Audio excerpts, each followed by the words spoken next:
Hello, everyone. I'm Joe Velarde. I'm the Connecticut Coordinator for Health and Physical Education. We're continuing our series with the Healthy and Balanced Living Curriculum Framework rollout. And today I'm going to focus on the elementary physical education portion of the Healthy and Balanced Living Curriculum Framework. So first of all, I want to remind you that this is a framework, that if there are elements in the framework that don't fit with your program, or there's wording that you don't quite agree with, it's a document designed to guide you in your curriculum development, and everything in there is not a requirement. There is required content for Connecticut by state law, and that is listed in the Healthy Balanced Living Curriculum Framework document. But not everything in here is required.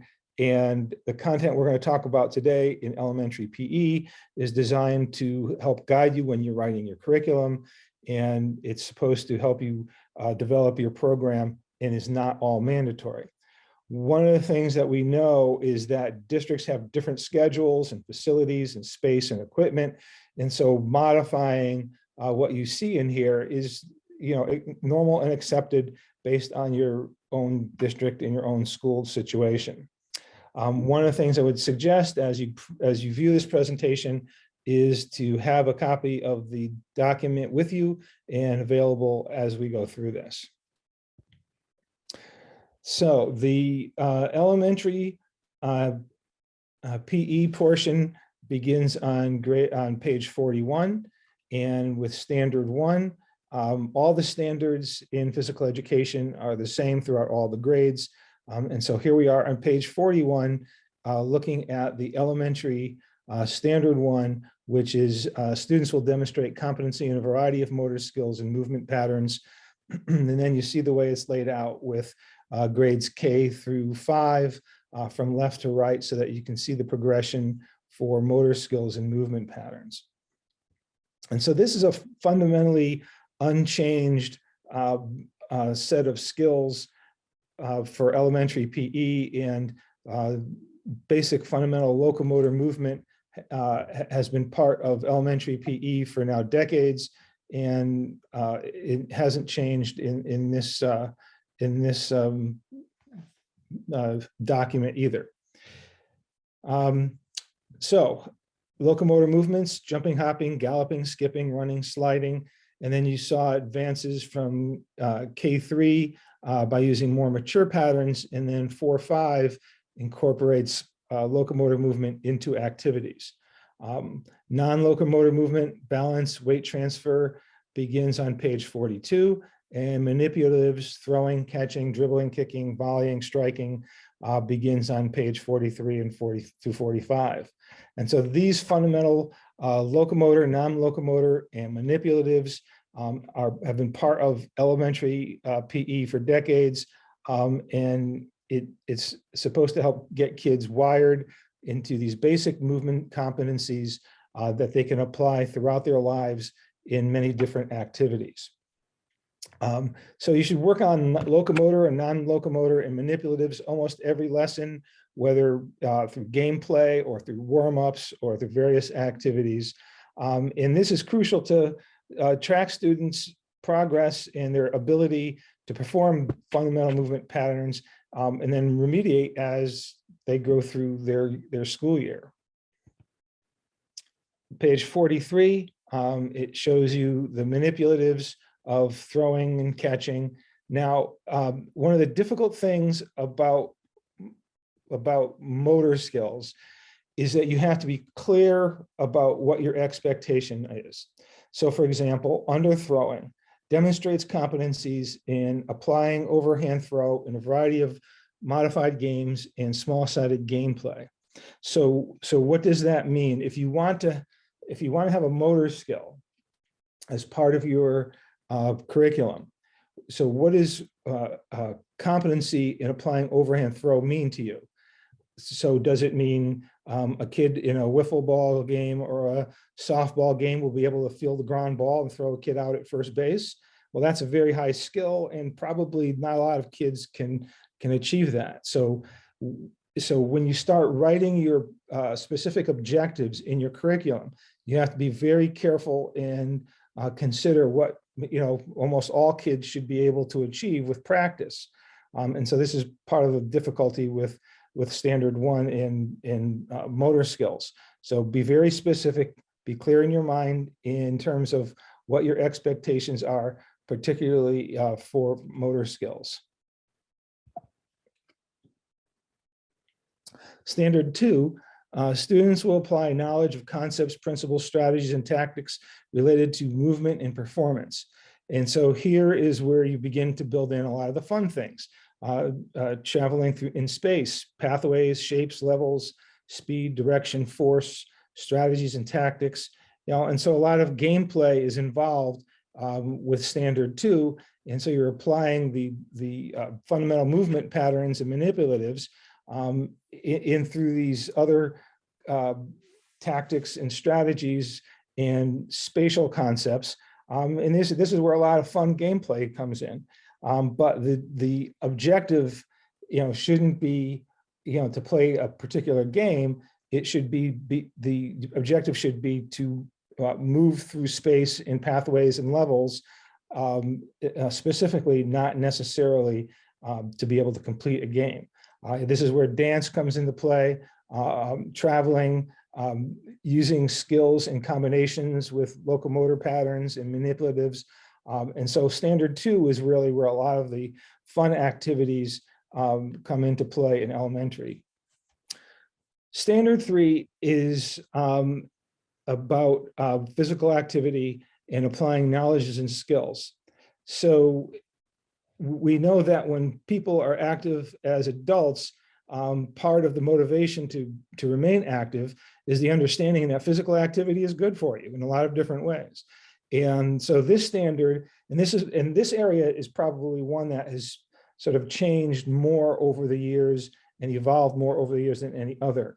And so what the standard is saying is that we should be teaching about physical activity and fitness and nutrition right from the elementary level. In grades 4 and 5, they should be analyzing their own physical activity for the benefits of fitness. They should be engaging in physical activity because they understand the benefits. And then this fitness knowledge, they should start to learn about the components of fitness: cardio, muscular strength, muscular endurance, flexibility, body composition. So fitness knowledge comes into play right here in elementary school. And then program planning, so they should reflect on their own fitness and analyze the components of health-related fitness to themselves, so they can begin to learn to understand how to plan their own programs and keep themselves well throughout their lives. And so here's page 50, where fitness knowledge begins. And you see learning about warm-ups and cool downs, differentiating between skill and health-related fitness.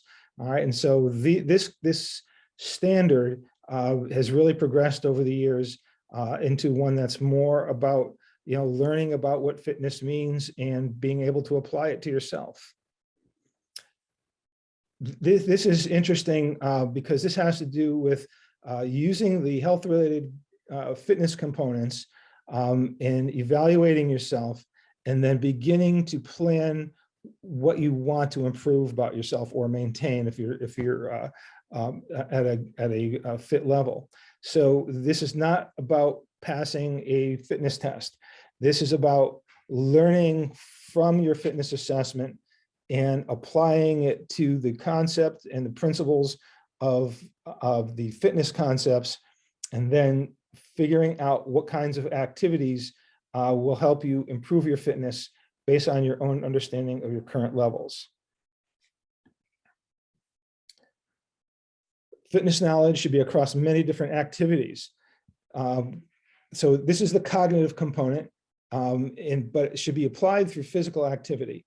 So when you understand the concepts and the components of fitness, it should be applied across many different activities.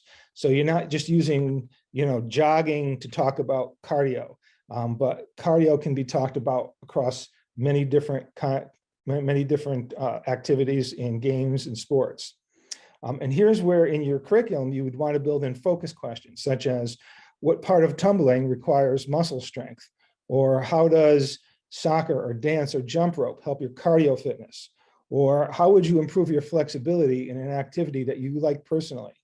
So building focus questions gets kids to think across the components and apply them through many different activities. So, kids aren't just supposed to associate a component of fitness like the sit and reach with flexibility. They should be able to understand flexibility across many different kinds of activities. Standard 4, students will exhibit responsible personal behavior that respects self and others. So standard 4, these is not intended to be, taught in a specific lesson, but sort of ingrained in your total program. And so you would want to state these in your curriculum. What are your expectations? And list the things that you want to have your kids know and understand in terms of responsible personal behavior. You may want to state them at the beginning of your school year, but really this is something that you ingrain in all activity, in all lessons. Personal responsibility, accepting feedback, working with others, rules and etiquette, and safety. So standard 4, this really is part of all lessons and your expectation and what kids should be able to learn and apply in terms of personal behavior. Standard 5, students will recognize the value of physical activity for enjoyment, challenge, self-expression, and social interactions. When people who are adults, people who are active as adults, and that's the goal of PE, right? Healthy and active lifestyles. So when people are active as adults, what do they do? Well, they do a variety of things based on what they like to do and what makes them feel good about themselves. And it could be having social interactions with friends. It could be challenge. It could be self-expression, but it's a wide variety of things. So standard 5 has to do with the affective domain in terms of what kids can find in physical activity that that meets their own internal satisfaction. They should understand the health benefits of physical activity, accept the challenges, be open-minded to new activities, have social expression and social interaction. And so those are the 5 standards in elementary PE in an overview. Our next video out will be about the middle school. And thank you for your attention.